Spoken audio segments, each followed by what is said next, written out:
Hi everyone, today Zoe and I are going to introduce you and walk you through the OSKAR coaching framework. So it's a semi-structure for a coaching type conversation. And this is OSKAR, OSKAR. There's another coaching model also called OSKAR, but with a C. So the OSKAR with a K coaching framework is a solutions-focused coaching model. And it was developed by coaches Mark McCurgo and Paul Jackson and published in their 2002 book, The Solutions Focus, Making Coaching and Change Simple.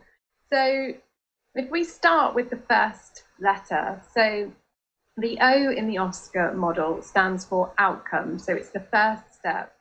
And the purpose of that in a coaching conversation is to understand and align on the purpose of the coaching session. So questions that you might ask as a coach at this level might be, what outcome would you like to achieve from this coaching session? What are your objectives for this coaching session? How will you know the session has been a success? How will you feel when we're making progress through the session? What would you like to focus on today? You know, questions like that.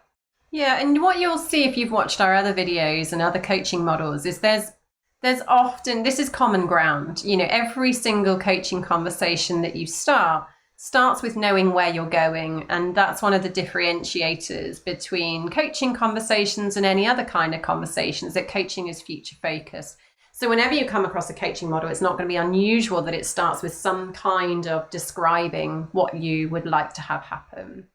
So once you've got a clear outcome for your session, a clear objective, you would move into the scale. Now, this is slightly unique about this particular model because it focuses on putting some metrics against the gap that you're experiencing. So knowing that you want this outcome, where are you now in relation to that outcome? And you're really helping somebody here to think of it as, are you a 5 out of 10?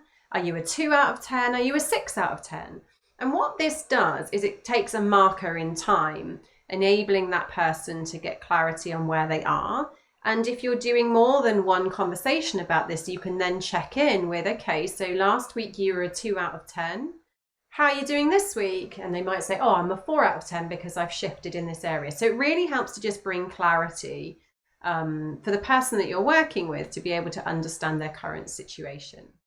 Yeah, and also you're going to explore with them, where do you want to get to? So if you might have 3 sessions together, or you might have 6 sessions together, where do you want to get to during that time frame? And it might even be in that particular session, because you're talking about what do you want to achieve in this session. And also you can ask questions around, can you think of anybody who's currently a 10 in relation to your goal?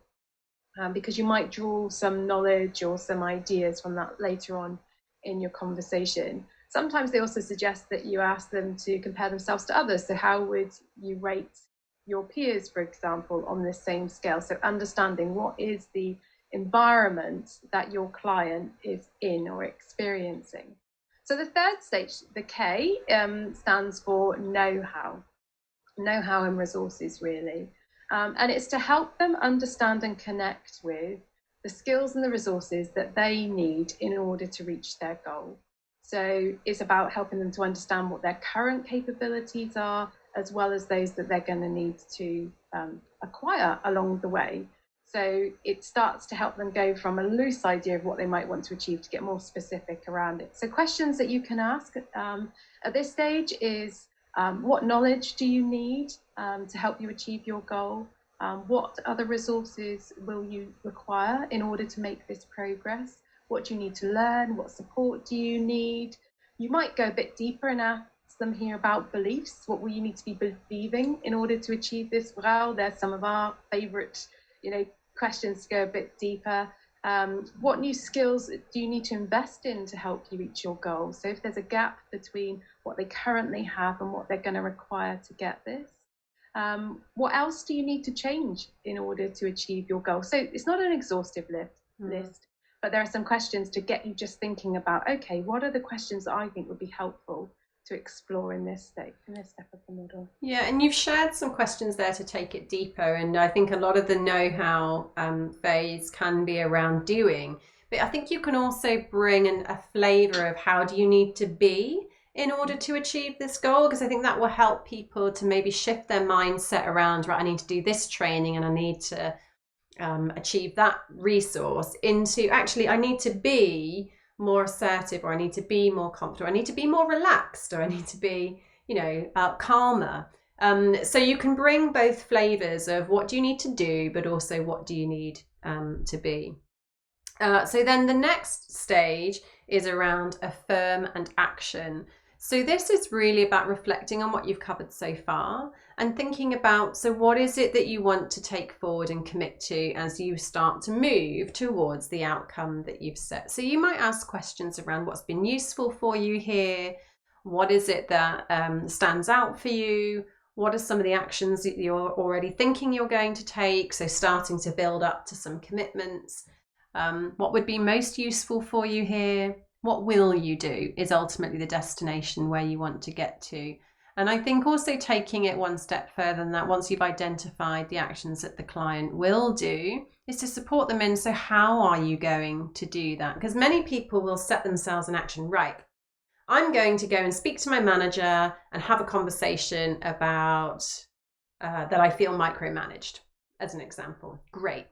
How are you going to do that? Oh God, I don't know, actually. That's something that can come through. So supporting your client and just thinking through the steps of how they're going to fulfill those actions is a useful part of this phase as well.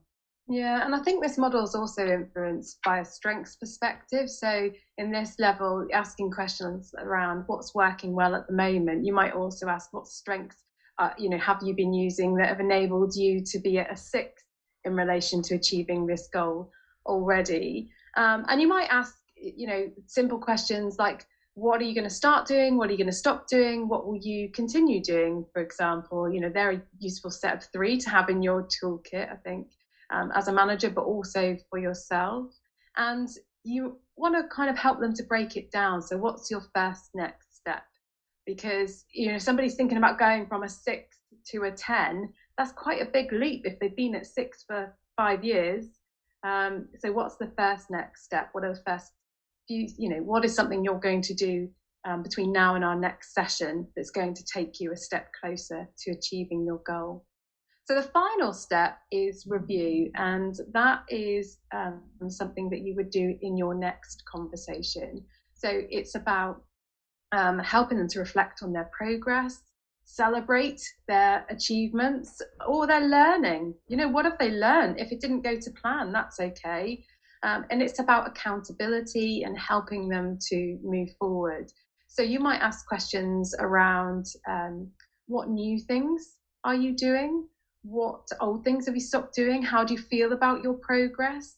Tell me about things you've done differently since we were last together. What progress have you made? All of those types of exploratory questions. And that would be the start of your next coaching conversation. And then you may go into OSKAR again, or you might dip into your toolkit to achieve something else in that next session.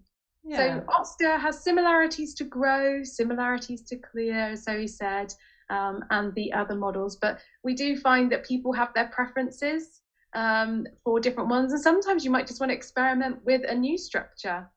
So as always, I would encourage you to to be transparent, because you can, if you share with others and contract with them to use certain tools, then it's also about paying it forward, because they may also find it useful in supporting others as well. Yeah, and I like to look at the different coaching models that are out there to take flavours of what works from each of them. And the step that I particularly like about this one is probably that scale phase, in helping the client to put some tangible numbers around where they are now in relation to their outcome. That's not something, I think I said earlier in the video, it's not something we see in the other models, but would fit really comfortably in any of the other coaching models that are out there.